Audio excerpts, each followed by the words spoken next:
మీతో కాంప్రమైజ్ అయితే నాకేంటి లాభం? నువ్వు ఆశ బెడ్రూమ్లో ఉన్న కలర్ఫుల్ సీడీ బయటికి రాకుండా ఉంటుంది.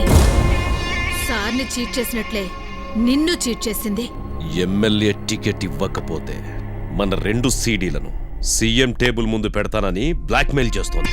మీ తమ్ముడికి ఎమ్మెల్యే టికెట్ కావాలంటే ఎలాగైనా ఆశని వదిలించుకోవాలి. మీ ఇద్దరు చేతులు కలిపితే ఆశా గేమ్ని ఫినిష్ చేయొచ్చు.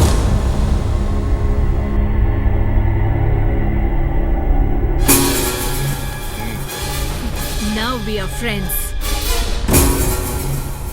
ఏం చేద్దాం? ఆశ ఇప్పుడు నిప్పు మాత్రమే కాదు, పగతో రగులుతున్న జ్వాల. అంటే ఒక్క నిప్పు రవ్వ కూడా మిగలకుండా ఆ జ్వాలని ఆర్పేయాలి. Perfect plan. నేను చెప్తా.